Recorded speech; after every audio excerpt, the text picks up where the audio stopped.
வணக்கம். மாலை முரசு செய்திகளை தொலைக்காட்சியின் 8 மணி செய்திகளை வழங்குவோர் போத்திஸ் வர்ணமகால். இது பரிபூரணத்தின் அடையாளம். செய்திகளை விரிவாக பார்ப்பதற்கு முன் தலைப்புச் செய்திகளை பார்க்கலாம். வேங்கை வயல் குடிநீர் தொட்டியில் மனித கழிவு கலக்கப்பட்டு இன்றுடன் 2 ஆண்டுகள் நிறைவு. இதுவரை குற்றவாளிகள் கண்டறியப்படாததால் மக்கள் கடும் அதிருப்தி.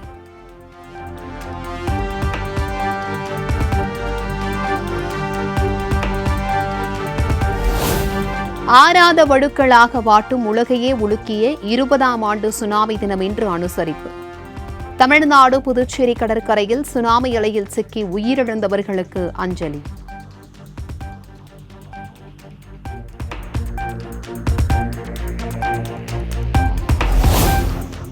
அண்ணா பல்கலைக்கழக பாலியல் வன்கொடுமை சம்பவத்தில் கைது செய்யப்பட்ட ஞானசேகரனுக்கு நீதிமன்ற காவல். 15 நாள் நீதிமன்ற காவலில் வைக்க சைதாப்பேட்டை நீதிமன்றம் உத்தரவு.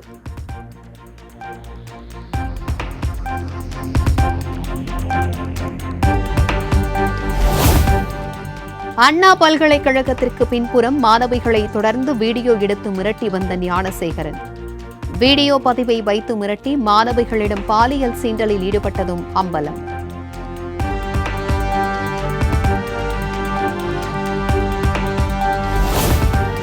மாணவி பாலியல் வழக்கில் கைதானவர் திமுக பிரமுகர் அல்ல என அமைச்சர் கோவிச்செழியன் விளக்கம். எது நடந்தாலும் திமுகவை குறை சொல்வது அண்ணாமலையின் பிறவி குணம் எனவும் கடும் விமர்சனம்.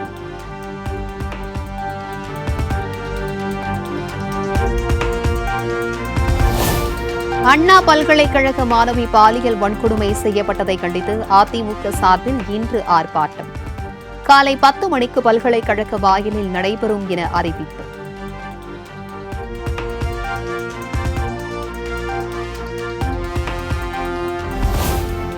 சென்னை உள்ளிட்ட 4 மாவட்டங்களில் தமிழக பாஜக சார்பில் இன்று ஆர்ப்பாட்டம். அண்ணா பல்கலைக்கழக மாணவி பாலியல் வன்கொடுமை செய்யப்பட்டதற்கு கடும் கண்டனம்.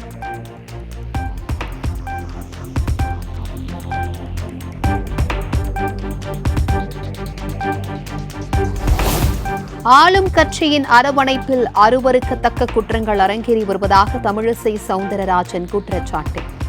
பெண்களை பேணி பாதுகாக்க வேண்டிய அரசு பரிதவிக்க விடுவதாகவும் விமர்சனம்.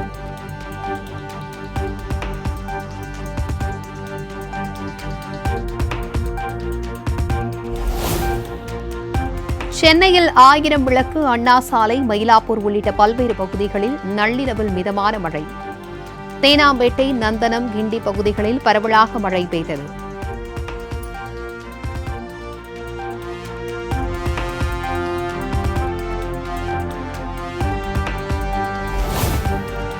வங்கக்கடலில் நிலவிய ஆழ்ந்த காற்றழுத்த தாழ்வு பகுதி இன்று காற்றழுத்த தாழ்வு பகுதியாக படிப்படியாக வலுவிழக்கும். சென்னை வானிலை ஆய்வு மையம் தகவல்.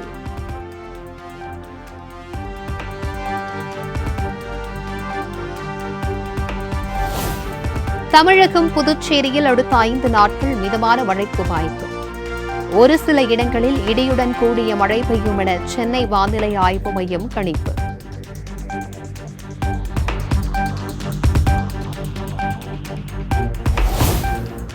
மதுரை கள்ளழகர், மருதமலை முருகன் கோவில்களில் அன்னதானம் வழங்கும் திட்டத்தை விரிவுபடுத்தி இன்று தொடங்கி வைக்கிறார் முதலமைச்சர் மு.க.ஸ்டாலின்.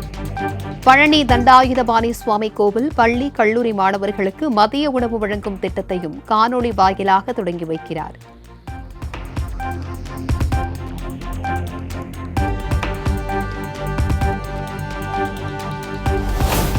மத்திய உள்துறை அமைச்சர் அமித் ஷாவின் தமிழக பயணம் ஒத்திவைக்கப்பட்டுள்ளதாக தகவல். நாளை தமிழகம் வருவார் என அறிவிக்கப்பட்ட நிலையில் ஜனவரிக்கு ஒத்திவைப்பு.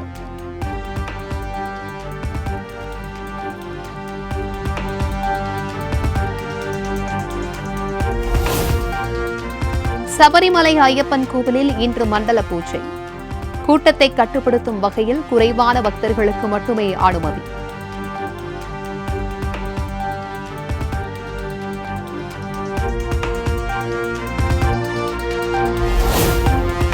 டங்ஸ்டன் ஏலத்தால் சட்டம் ஒழுங்கு பிரச்சினை ஏற்படும் என கடந்த 2023 அக்டோபரிலேயே கடிதம் எழுதப்பட்டதாக அமைச்சர் துரைமுருகன் விளக்கம். மாநில அரசின் எதிர்ப்பையும் மீறி மத்திய அரசு ஏலம் விட்டதாகவும் குற்றச்சாட்டு.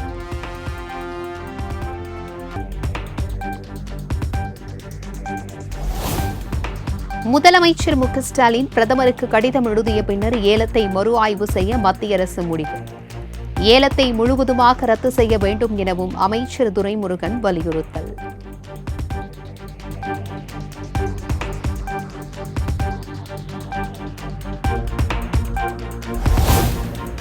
விருதுநகர் வெம்பக்கோட்டை அருகே நடைபெற்று வரும் 3ஆம் கட்ட அகழாய்வு பணி. சுடுமண்ணாலான சிவப்பு நிற வண்ணம் தீட்டப்பட்ட சிகை அலங்காரத்துடன் கூடிய மனித தலை கண்டெடுப்பு.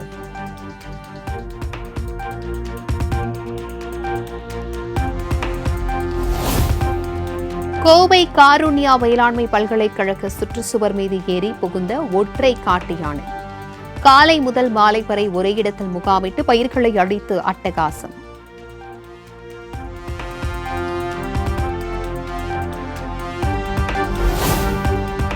ஏற்காட்டில் துணை நூலக சீரமைப்பு பணிக்காக ஆழ்துளை கிணறு அமைக்க பொதுமக்கள் எதிர்ப்பு.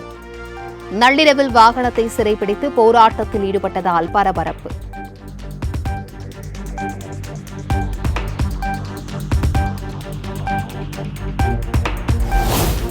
பெரம்பலூர் அருகே இன்ஸ்டாகிராம் மூலம் பெண்ணிடம் 63 லட்சம் ரூபாய் மோசடி. வட மாநிலத்தை சேர்ந்த 2 பேரை கைது செய்த சைபர் கிரைம் போலீசார்.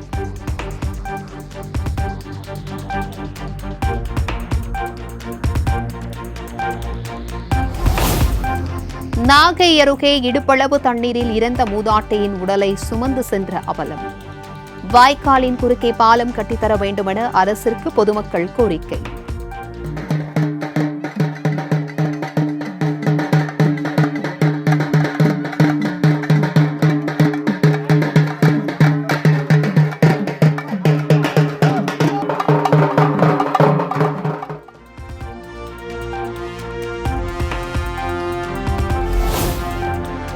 புதுச்சேரி மத்திய பல்கலைக்கழக விடுதிக்குள் புகுந்து லேப்டாப்புகள் திருடிய விவகாரம்.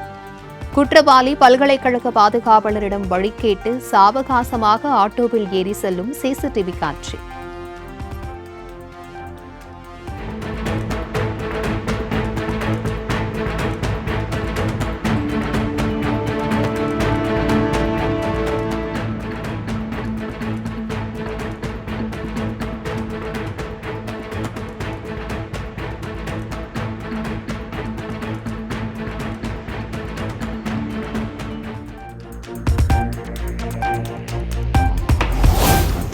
டெல்லியில் பிரதமர் நரேந்திர மோடியுடன் ஆந்திர முதலமைச்சர் சந்திரபாபு நாயுடு சந்திப்பு.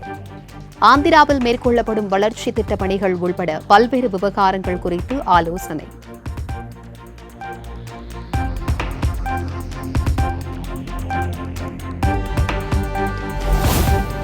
மல்லிகார்ஜுன கார்கே தலைமையில் கர்நாடக மாநிலம் பெலகாவியில் இன்று நடைபெறுகிறது காங்கிரஸ் காரிய கமிட்டி கூட்டம். உள்துறை அமைச்சர் அமித் ஷாவின் சர்ச்சை பேச்சு, காங்கிரஸ் செயல் திட்டம் உள்ளிட்ட விவகாரங்கள் குறித்து ஆலோசிக்கப்பட உள்ளதாக தகவல்.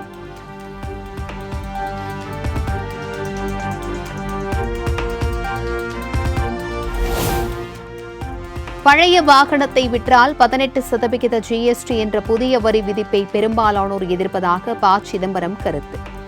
இந்த வரி அவ்வளவு சுமையல்ல என்று நிதியமைச்சர் விளக்கம் அளித்ததை பார்த்தால் சிரிப்பு வருவதாகவும் விமர்சனம்.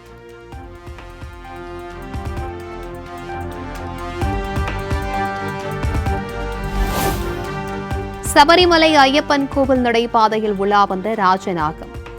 உயிருடன் மீட்டு வனப்பகுதியில் பத்திரமாக விட்ட வனத்துறையினர்.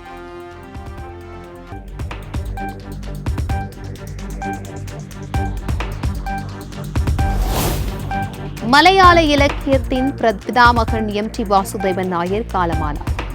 உடல்நலக்குறைவால் உயிரிழந்த நிலையில் பல்வேறு தலைவர்கள் இரங்கல்.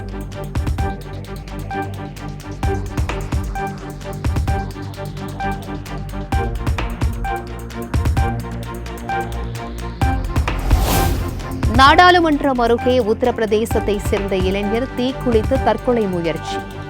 படுகாயங்களுடன் மருத்துவமனையில் அனுமதிக்கப்பட்டுள்ள நிலையில் போலீசார் தீவிர விசாரணை.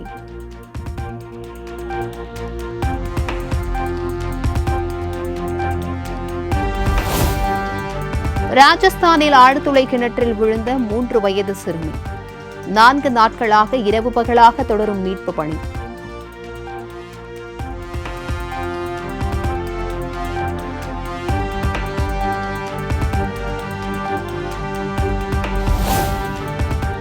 சீனாவில் தயாரிக்கப்பட்ட ஆளில்லா விமானம் பஞ்சாபில் பறிமுதல்.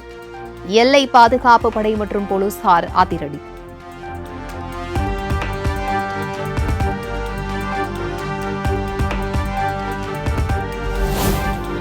பிஎஸ்சி தேர்வுத்தாள் கசிந்த விவகாரம். பாட்னாவில் இரவல் போராட்டத்தில் குதித்த இளைஞர்கள். சாலையில் அமர்ந்தபடி முழக்கங்கள் எழுப்பியதால் பரபரப்பு.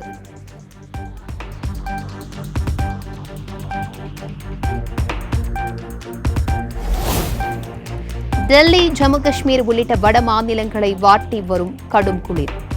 நாளுக்கு நாள் அதிகரிக்கும் பனியால் பொதுமக்களின் இயல்பு வாழ்க்கை பாதிப்பு.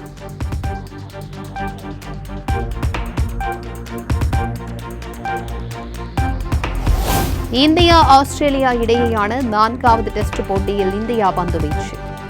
டாஸ் வென்ற ஆஸ்திரேலியா பேட்டிங்கை தேர்வு செய்தது.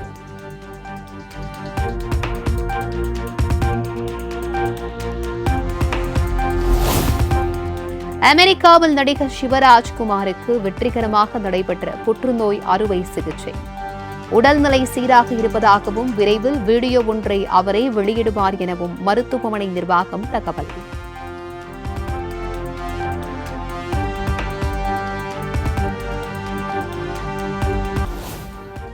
இந்தியா சிமெண்ட்ஸ் நிறுவனத்தின் சிஇஓ பொறுப்பிலிருந்து விலகினார் சீனிவாசன். நிறுவனத்தின் 55.5% பங்குகளை அல்ட்ராடெக் சிமெண்ட் நிறுவனம் வாங்கிய நிலையில் ராஜினாமா.